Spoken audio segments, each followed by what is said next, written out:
Hey, what's up guys? PT Slayer, aka Corey here.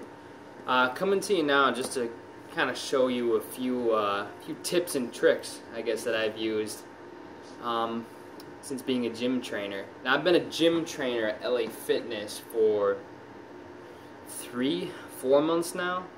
I mean, I've done a little bit of contracting work, you know, not being connected to a gym and whatnot.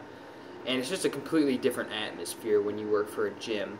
And sometimes it can be a little rough, I guess, at times. You gotta have ways to get around that. So, my first tip for gym trainers to really succeed in a gym is to just go above and beyond what other trainers have done. You know, in the gym I was at, you know, a lot of my clients have been through multiple trainers in their past. You know, they've gone through, I think one of my clients had been through 4 trainers. You know, and a lot of them said that that I was the best trainer that they've had. Reason being because I've gone above and beyond what the other trainers have done. You know, a lot of the trainers would just make up stuff as they went along. You know, they'd have a session with so-and-so and just start making them exercise. Oh, let's go to here, and yeah, let's go to here next, and, you know. Whereas I always had a plan. I always had everything written down. Like, we're going to go to here, here, here, and here. Oh, you can't do this? Alright, we're going to go here instead. Sort of thing. So, you know, workouts at LA Fitness are only 25, 30 minutes long. So that leaves like a 5-minute warm-up, about a 20-minute workout, and a 5-minute cool-down. So you got to haul. So I had everything planned out, and we're just going. So that's one of the biggest things. Another aspect of going above and beyond is just talking to your clients like they're normal people.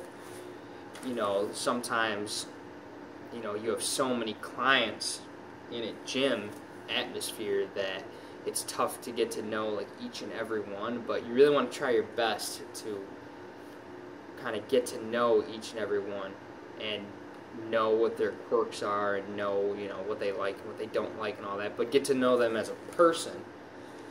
Because a lot of personal training is just listening to what the client has to say. You know, a lot of my clients, I've had conversations with them after our session, sometimes lasting upwards of 30 minutes to an hour. I mean, I'm just talking about life, and that really builds rapport. You know, I always thought, you know, oh, rapport, you know, what's the big deal when I was first in school and before I got certified, but it really is a huge part of personal training, because if you don't have rapport, like, they just won't want to come back to you. I can say firsthand that they'll think you're the best trainer of all time if they like you. If they like coming back to you, if they know that you guys are going to pick up with the conversation that you had before. People just go crazy about that. You know, the talkative ones and the you know, the people who like that social atmosphere at least. So building that rapport is just, despite having, you know, not thousands, but possibly, you know, upwards of 50 clients, it's really important to try and talk to each one like they're just a regular person and show that you actually care. Number 2 tip that I have is just try your best to remember, and this ties in with what I just said, try your best to remember what your clients have said to you from previous sessions. You know, I've had, you know, clients who say, oh, I'm going out of town, or not going out of town, but something like, oh, my brother's wedding is this weekend. You know, just remembering that they said that and bringing it up and being like, hey, how'd that go? Or, you know, what happened at that game, and that sort of thing. You know, it really goes a long way when you actually remember what your client said to you. You know, because people like to feel important, and they realize that you were actually listening when you say, you know, oh, yeah, how'd that go? And sometimes for people who really, you know, need that social aspect, it really goes a long way for them and just adds to that rapport. Okay. And lastly, that individualizes the session. you know, so many clients that you have. You know, you might do some of the same things with some, and this and that, but remembering what each and every client, you know, trying your best to remember what your clients have said, really individualize each person, and doesn't just make your client, you know, each client a number in the scheme of things. Tip number 3, don't be afraid to let out, you know, your full training style, even when, you know, there's, you know, a ton of personal training gym members, non-personal training gym members around, you know, just normal members of the gym. You know, some trainers might think that, you know, some of those members might judge their training style if they go all out, if, you know, they're like me and they start, you know, yelling like, let's go, you know, stuff like that. But if you're not, you know, living up to your full training style, you know, it's only going to harm you in terms of possibly turning those people watching you into future clients. Because I've had people, you know, come up to me and been like, you know, you're the best trainer I've ever like seen, and I really need that kind of, you know, pushing. Like I've had one person come up to me, and actually offered me a job interview with this other gym.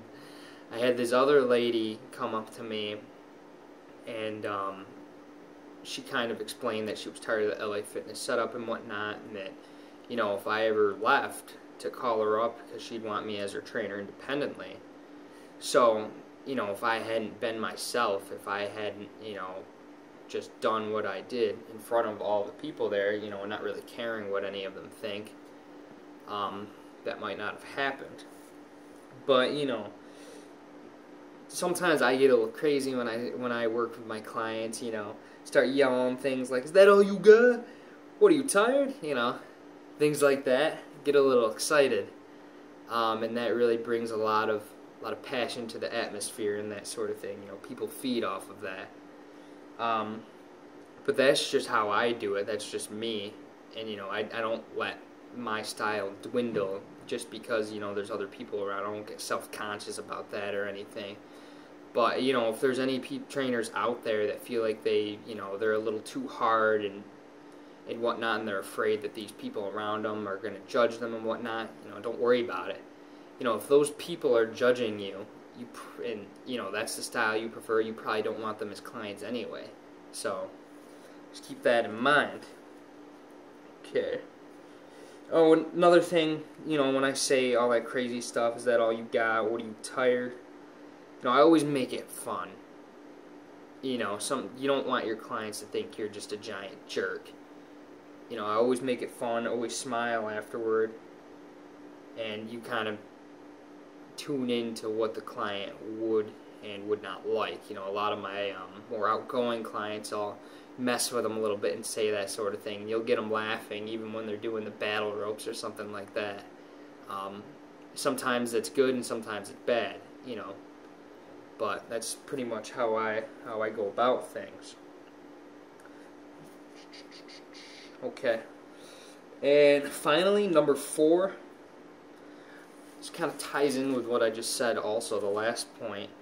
Know when to adjust the intensity of your training style. Now, that doesn't mean change your training style. That just means, you know, adjust the intensity of it depending on the client. You know, for instance, some of my clients need that in-your-face, you know, let's go kind of attitude. Whereas, you know, some of the others need the compassionate side. You know, kind of, you can do it, yeah, come on. You know, motivational talks and that sort of thing. And in a gym setting, it gets tough sometimes because I've worked with upwards of 70 people or so. Probably only 30 of them actually like still train, because sometimes people will come and go. You'll get a person for a session and then never see them again.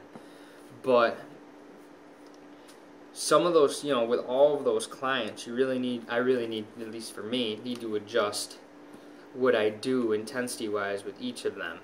And we're talking like intensity as in, you know, how intense I am, not how intense the actual exercise is.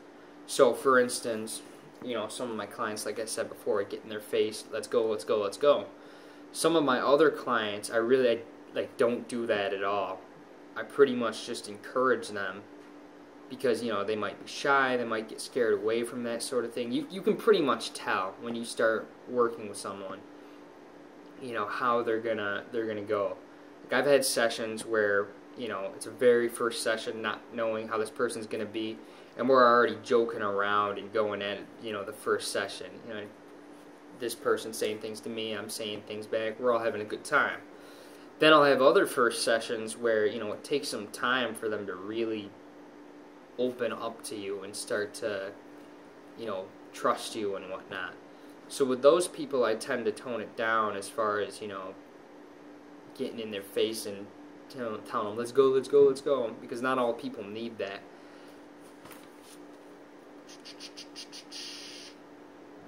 Oh, and last thing about the many different types of clients in a big box setting, since, you know, you are, at least for me at LA Fitness, since you are in a gym setting, you're not independent, you can't choose your clients. You know, I get anybody and everybody. If the client chooses me or my manager decides I'm the best fit for the client, they're going with me despite, you know, what I say.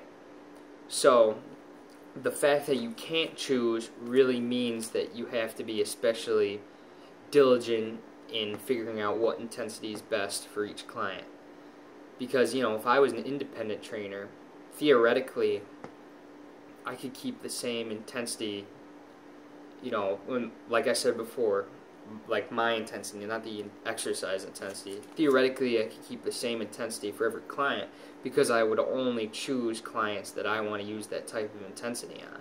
But in the gym setting, you've got to be able to adjust. So that's one thing to keep in mind. But that's all I got for you guys. Hopefully that was helpful. That's just some things that I've learned so far from working in a big box gym.